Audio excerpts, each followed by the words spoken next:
Donc la charge mentale, en fait, c'est ce phénomène qui se passe dans notre cerveau. C'est-à-dire que trop d'informations, s'il y a des contraintes de temps et si en plus il y a vraiment une multiplicité des sujets récurrents, ça encode mal.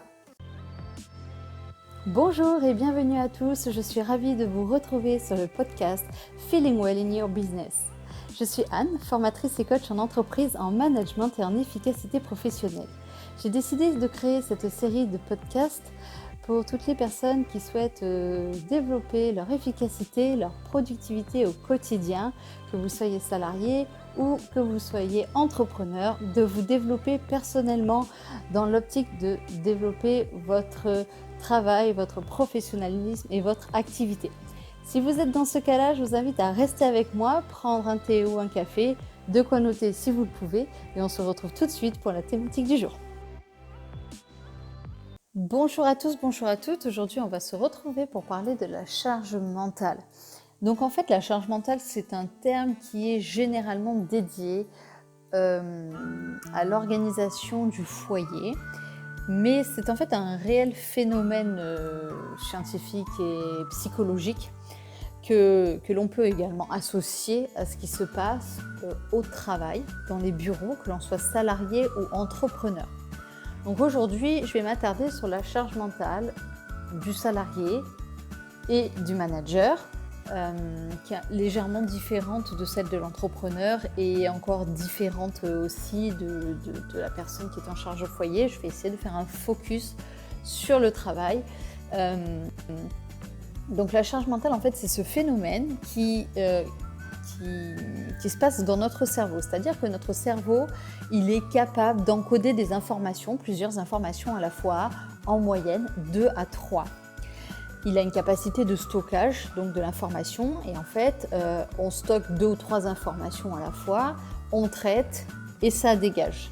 Donc c'est un flux continu, mais l'information est censée passer, communiquer comme dans un tuyau. Elle arrive, elle rentre, elle a une mémoire tampon, si je puis dire. Ensuite, elle est traitée et ensuite, elle dégage. Elle part dans les archives, donc on peut toujours aller la récupérer. Mais en tout cas, elle est traitée et elle part dans les archives. Là où ça commence à se compliquer, où la charge mentale commence à apparaître, c'est quand on a trop d'informations en même temps, c'est-à-dire qu'on commence à avoir plus de 2-3 informations en stockage, en mémoire tampon à la fois, et qu'en plus on rajoute à cela une contrainte de temps, donc qui en plus augmente le stress. Et l'autre phénomène, c'est la multiplicité des sujets. Donc tout ça, en fait, ça fait que d'abord l'information, s'il y a trop d'informations, s'il y a des contraintes de temps et si en plus il y a vraiment une multiplicité des sujets récurrents, ça encode mal. C'est comme quand il y a un bug, ça bug, le cerveau il bug tout simplement, l'information est mal stockée et en plus elle est mal stockée, ça va prendre de la place, ça fait des bugs, ça fait refaire des choses et on va rentrer dans un système de stress chronique, de déséquilibre. Puisque en fait on stocke trop d'informations à la fois et les informations ne sont pas traitées. Donc quand je dis que les informations sont traitées, je ne parle pas, je reçois une commande, je saisis la commande, hop, ça y est, c'est fait, c'est envoyé au client, et bon, voilà, c'est fait.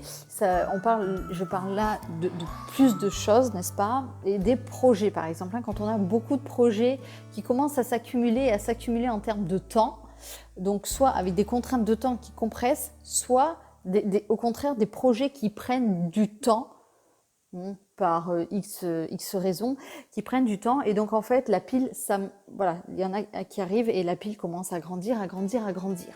Donc, il y a deux phénomènes, vous l'aurez compris. Il n'y a pas une seule charge mentale du manager, une seule charge mentale du salarié. C'est tous ces phénomènes combinés qui vont commencer à mettre sous pression cette magnifique machine qui est notre cerveau, mais qui, même si on n'utilise pas sa capacité pleine, qui en tout cas n'est pas habitué à cette capacité, à ce stockage.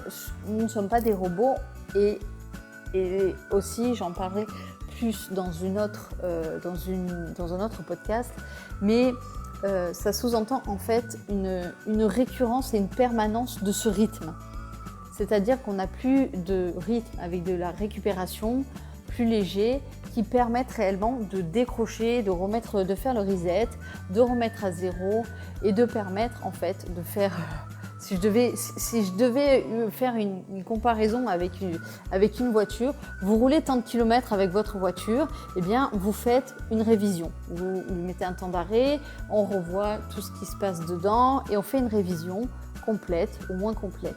Et si je continue l'analogie avec les voitures, eh bien dans les voitures, vous avez, selon le plan du fabricant, du constructeur, vous avez par exemple des révisions à 20 000 km ou au bout de 2 ans. C'est-à-dire que si on a un rythme faible, ce sera au bout de 2 ans, mais si on a un rythme élevé, on a mis un palier avant qui est à 20 000 km. Donc je prends un exemple, j'ai une 207, je roule 20 000 km en 6 mois, je fais une révision. Je roule 20 000 km en 3 ans, je fais une révision au bout de 2 ans. Et donc, ça permet d'avoir ce temps de petit chouchoutage de la voiture qui va gagner en longévité. Eh bien, si on continue à l'analogie, avec le cerveau, c'est pareil. C'est-à-dire que s'il a un rythme très, très, très, très fort, le temps de récupération doit intervenir peut-être avant ses congés. Il ne faut pas attendre. C'est-à-dire si on le met sous pression, parce que des fois, on a des lancements de produits, on a des nouveaux projets, et effectivement, tout le monde doit être sollicité. Mais si on veut que la machine du salariat fonctionne sous ce rythme, eh bien, il faut savoir que l'être humain, mais comme les voitures également, a besoin d'un temps de récupération et que ce rythme élevé ne peut pas être maintenu sur une durée très très longue. Il faut des temps de récupération, il faut des temps pour souffler, il faut des temps aussi éventuellement de reset comme des vacances, etc. Donc, c'est comme ça que ça fonctionne. Voilà, je viens de décrire comment fonctionne grosso modo la charge mentale. Alors bien sûr, il y a des symptômes, et des symptômes auxquels on n'est pas toujours attentif. Il y a donc déjà des symptômes physiques, une espèce de fatigue chronique, permanente, des maux de tête qui peuvent aller jusqu'aux migraines, donc des migraines de tension, qui vont se diffuser donc de la tête, mais dans tout le dos, le cou. Il y a des expressions comme on en a plein le dos qui sont significatives de ce ressenti. Les troubles musculo-squelettiques, les TMS, sont aussi un symptôme physique de ce que vous pouvez ressentir en fait, et la façon dont en fait votre corps va exprimer, c'est-à-dire que si vous lui laissez pas la capacité de s'exprimer, de se reposer et de récupérer, et lui il va essayer de faire sortir ce mal. Donc comme on est là vraiment sur une tension du cerveau, eh bien on va avoir la fatigue, on va avoir les céphalées, les maux de tête, et ça va descendre le cou, les épaules, le dos. On a aussi des symptômes intellectuels, donc sur la capacité intellectuelle de notre cerveau. On va au bout d'un moment donc avoir des problèmes de mémoire, de concentration, c'est-à-dire qu'on nous dit quelque chose, on dit oui, et puis en fait, comme je le dis, c'est une capacité de stockage et elle est pleine, elle est bordélique. Voilà, elle est bordélique, on n'a pas eu le temps de ranger parce qu'il y a tellement de choses qui arrivent. C'est le phénomène quand vous regardez, si vous faites l'expérience, dans un bocal, si vous mettez d'abord plein de sable, vous ne rentrerez plus les gros cailloux et les choses essentielles. Eh bien, c'est la même chose, c'est-à-dire que même si les informations ne sont pas des informations super importantes qui rentrent, et c'est le bazar, c'est le bordel complet. Et en fait, du coup, les grosses choses importantes ne rentrent plus ou rentrent mal. Et du coup, l'information étant mal stockée, eh bien, on a des problèmes de concentration et des problèmes de mémoire. Alors que si dans notre bocal, on met les choses importantes d'abord, les choses moyennes après et les choses futiles en dernier, tout le monde rentre. C'est ordonné, l'ordre des choses. Voilà. Donc, on va aussi avoir des troubles de logique. Et ça va s'en ressentir dans le travail. C'est-à-dire que même dans notre façon d'aborder le travail, on ne va plus avoir de logique. Le côté de priorisation, urgence, etc. ne percute plus comme il devrait percuter. Et voilà, ça va avec le problème de mémoire et de concentration. Mais c'est tout un ensemble qui en plus va atteindre donc la charge mentale, elle-même, le processus de trop d'informations, trop de choses à la fois, va amener donc vers des problèmes de mémoire et de concentration. et de logique. Et donc le travail lui-même, dans la logique, dans l'appréhension du travail, ne va pas être réalisé de la façon la plus optimale. Et cela va venir agrandir encore ce phénomène de fatigue. Et puis du coup, on n'a plus envie. Et puis là on perd l'envie, on perd l'initiative, on perd la créativité, on fait les choses. Le cerveau va se mettre en mode survie, robotisation. Ok, on me demande de faire, je fais, mais je ne peux pas apporter de valeur ajoutée à mon travail. Lui il peut plus, et il est en mode survie, surchauffe. Donc le mode surchauffe, eh bien, il va faire ce qu'il peut et il ne pourra plus apporter de valeur ajoutée. Donc soit vous aurez des salariés, soit vous-même en tant que manager, il n'y a plus d'initiative, plus d'envie d'apporter de nouveaux projets, plus de créativité. Voilà, donc ça c'est sur le plan intellectuel. Puis du coup, sur le plan émotionnel, eh bien, déjà on va avoir des personnes qui ne sont plus souriantes. Vous pouvez avoir quelqu'un qui a été très souriant et qui se met à faire la gueule réellement de plus en plus au jour le jour. Et ça va constituer un déphasage de personnalité parce que par exemple, cette personne-là, qui venait toujours avec le sourire au travail, qui l'a de moins en moins, qui devient pas souriante, qui même fermée, qui fait la tête, ça va lui poser un problème en plus parce qu'elle n'est plus en phase avec sa personnalité. C'est pas la personnalité qu'elle aime, c'est pas la sienne, mais c'est un mode de survie.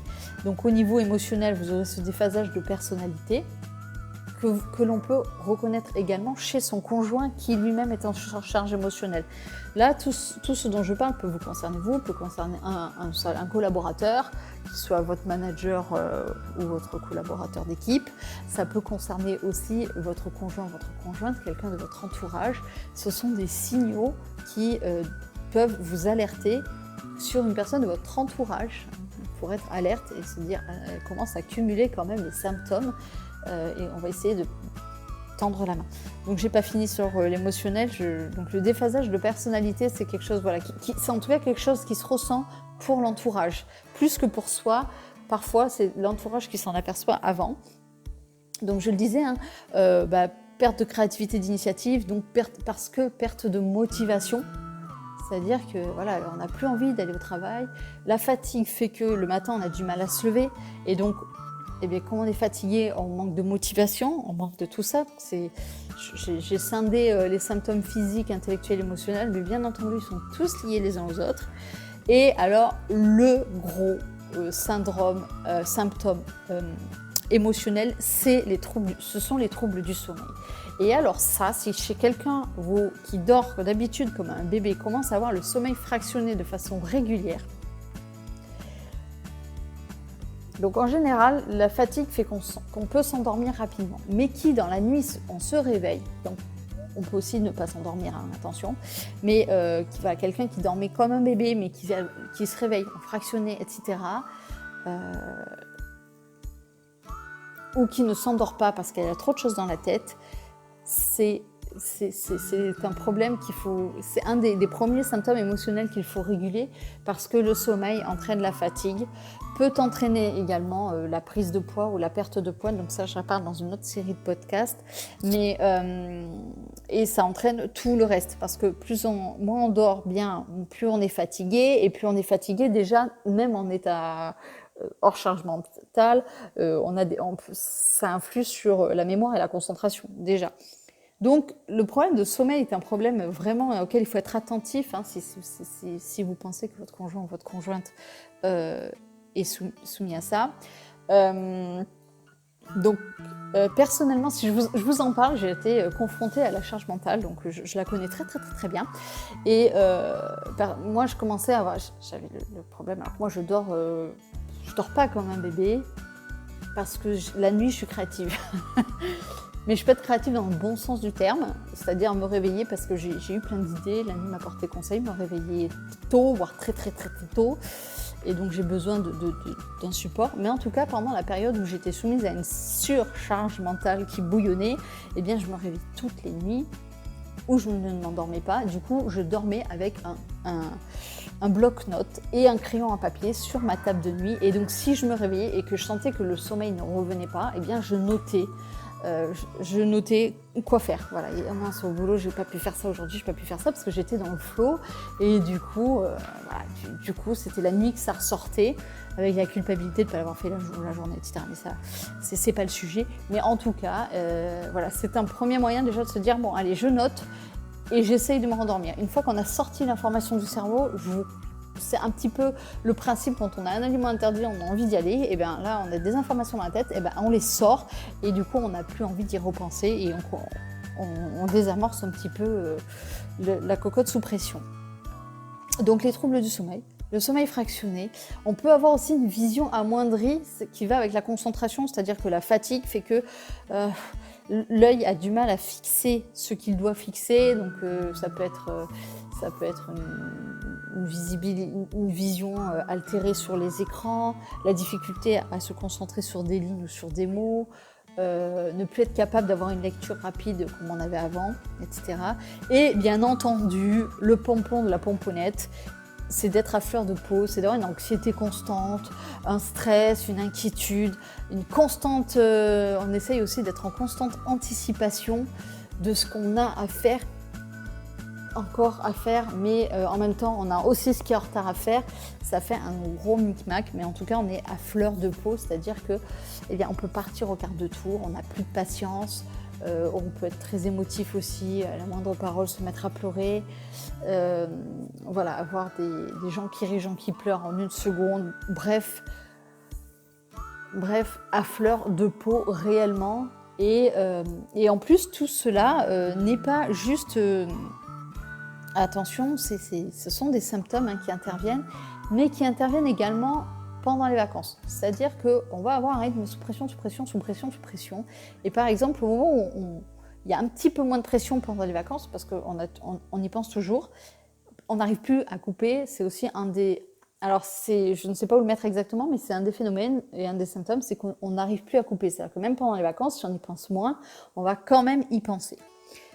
Et par exemple, c'est à ce moment-là qu'on a on est bloqué du dos, on est bloqué du cou, on a les migraines qui apparaissent dans les premiers jours parce qu'on a été sous tension à fond pendant des jours, voire des mois. Et là, on relâche un peu la tension. Et en fait, c'est ce relâchement plus ou moins soudain qui fait que c'est compliqué à gérer. Et donc, on arrive à avoir ça malheureusement pendant les vacances et ça nous pourrit le début des vacances. Voilà. Et additionné à tout cela dans l'émotionnel, eh bien, on a ce sentiment d'impuissance quand on s'en rend compte. À un moment donné, on s'en rend compte, on en prend conscience et on rentre en plus avec un sentiment d'impuissance, c'est-à-dire qu'on voit ça et on a tellement, mis d'efforts en continu qu'on a un sentiment d'impuissance à pouvoir réagir parce que l'énergie pour réagir n'est plus là. Et on a la culpabilité de déphaser, de ne plus être souriant, etc., d'avoir son déphasage de personnalité, de ne pas réussir à faire les choses comme on les faisait avant. Et c'est un sentiment qui intervient en plus et qui ne peut pas arranger les choses. Donc ça, c'est vraiment alors soit vous, ou quelqu'un de votre entourage, dans votre entreprise ou personnellement, qui a 1, 2, 3, 4, qui cumule ces symptômes, la charge sur charge est là. Donc là, je parle de la charge mentale, c'est le principe de charge mentale et vous avez bien compris que la surcharge, c'est quand on commence à tendre l'effort sur une longue durée. C'est-à-dire qu'on est capable, on est humain et on est capable d'encaisser une charge mentale. Et là où ça devient dangereux, c'est quand la charge mentale prend de l'ampleur en longévité et en quantité, et on passe en surcharge mentale.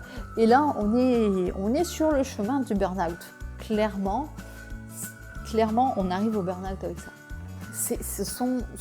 Donc, il faut intervenir dès le début. C'est-à-dire que quand on commence à avoir quelques symptômes, il faut se rendre compte que, ok, il faut mettre un stop. Alors, il faut mettre un stop, on le verra un petit peu plus tard, mais il faut mettre un stop, il y a des ressources pour cela. Il y a des ressources pour cela, mais on en parlera dans la 3e partie de ce podcast qui risque de durer un petit moment, ça va être un long podcast je pense, à mon avis d'1 heure.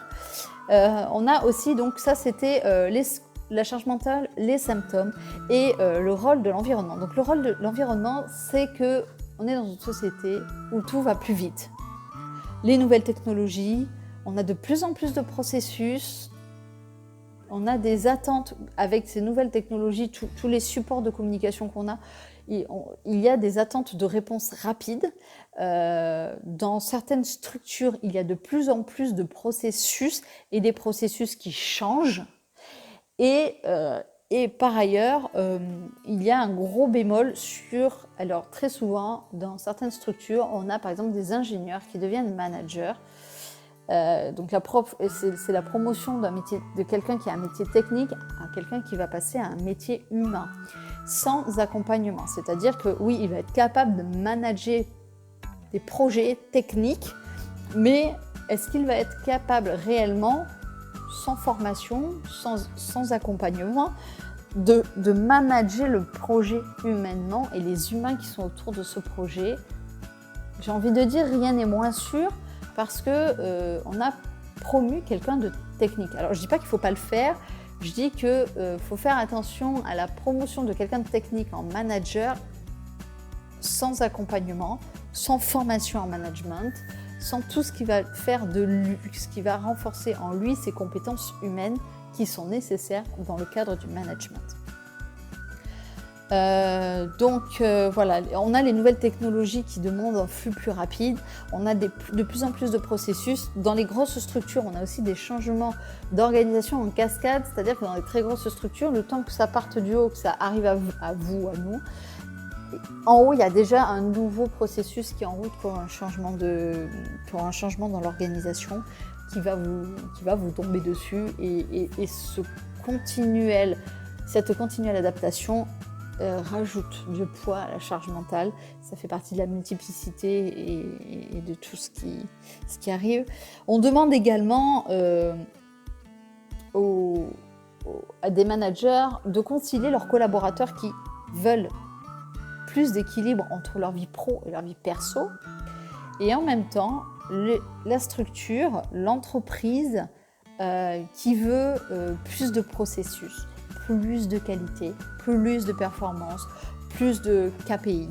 Et le manager, donc là c'est un point sur le manager, est coincé entre son collaborateur qui veut plus d'équilibre parce qu'il a demandé beaucoup auparavant, qui veut à un moment donné de l'équilibre pro et perso, et la structure qui veut plus de résultats, plus de qualité, plus de processus.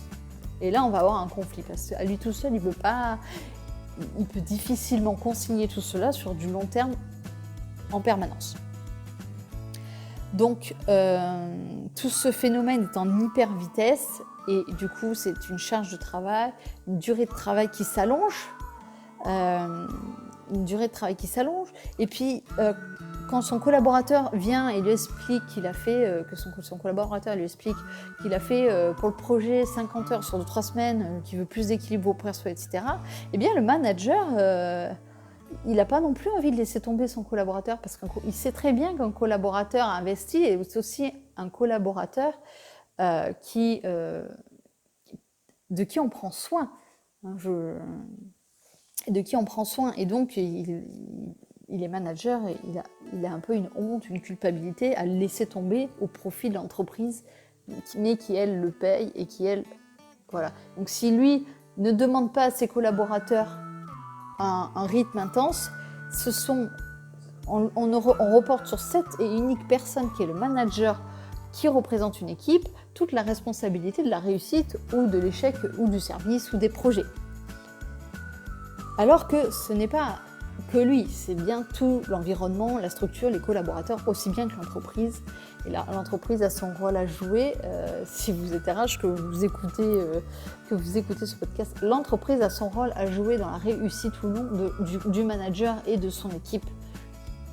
Parce que si on demande trop à tout le monde en permanence, qu'on n'augmente pas les effectifs par exemple, qu'on ne prend pas soin eh bien on va avoir toute une équipe, plus les managers ou plusieurs équipes qui vont avoir la charge mentale, la surcharge mentale.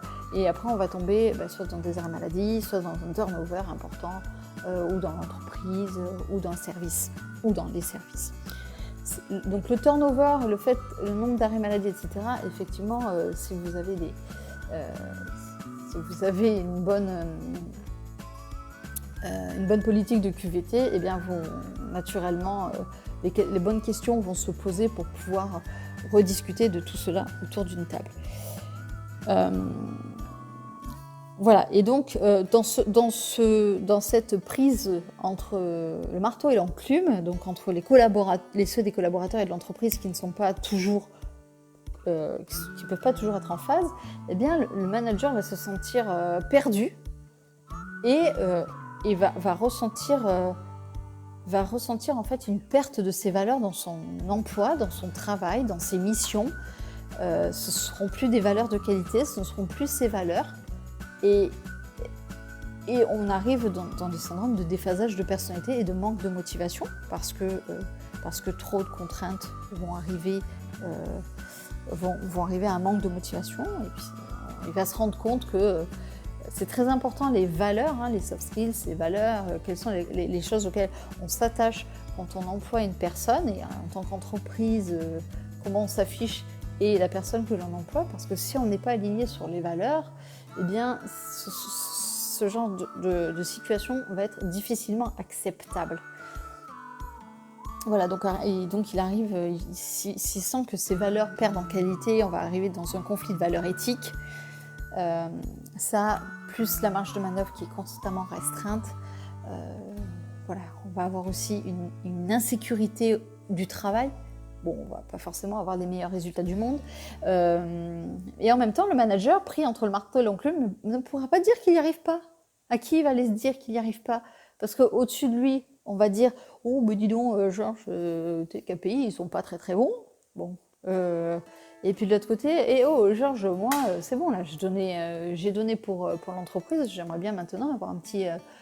qu'on retrouve un équilibre, comment on va faire, quoi ?» À qui il va le dire?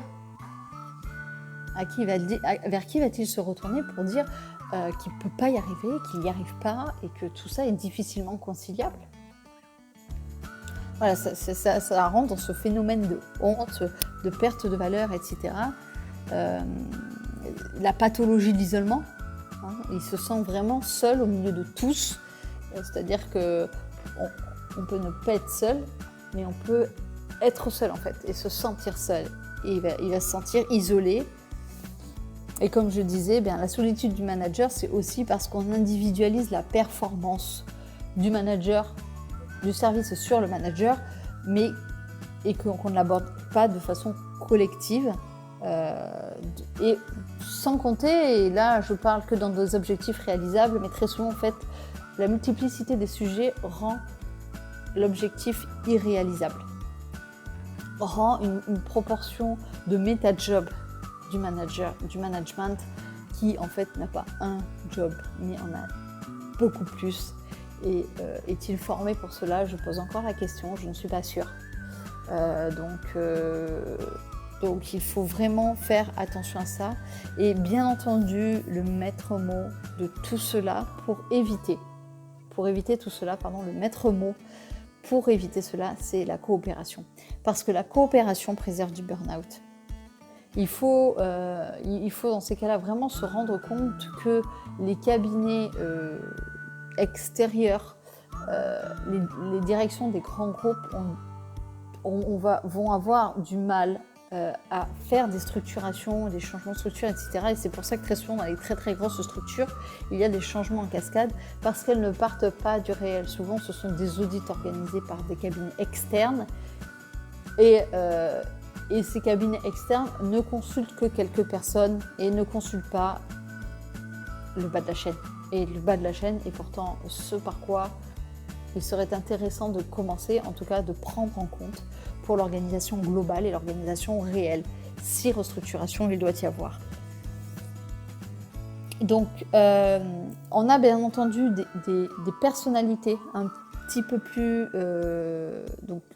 l'environnement, pardon. Dans l'environnement, ça c'est l'environnement, mais bien entendu, vous avez aussi des personnes qui ont un plus sur l'environnement personnel, c'est-à-dire qu'elles supportent déjà la charge mentale du foyer. Je dis elles, généralement ce sont elles, mais ça peut être des hommes qui supportent aussi la charge mentale de leur foyer. Ces personnes-là ont un facteur personnel très très très important et très lourd qui peut vite faire basculer la charge. C'est-à-dire qu'en fait, on va avoir 2 surcharges mentales et là, on bascule. Et là, c'est vraiment un burn-out qui peut se profiler. Voilà pour aujourd'hui. Donc, on a vu ce que c'était, ce que représentait la charge mentale et tout ce qui pouvait alléger la charge mentale du manager et du salarié. Je vous propose, pour éviter que ce soit trop long, je vous propose de me retrouver dans un prochain podcast afin de parler des personnalités qui sont susceptibles de tomber dans cette charge mentale qui mène au final au burn-out si on ne trouve pas les solutions pour l'alléger. Et justement, nous parlerons également des leviers, des moyens ressources à activer, des personnes ressources vers qui on peut se diriger afin d'alléger cette charge mentale pour éviter justement de tomber dans le burn-out. Cela permettra également, si vous connaissez quelqu'un qui est dans cet engrenage, de peut-être lui proposer de l'aide et de l'aider à s'en sortir. Donc, je vous propose de me retrouver dans le prochain podcast. Je vous dis à très vite, à tout de suite même, et en attendant, prenez soin de vous.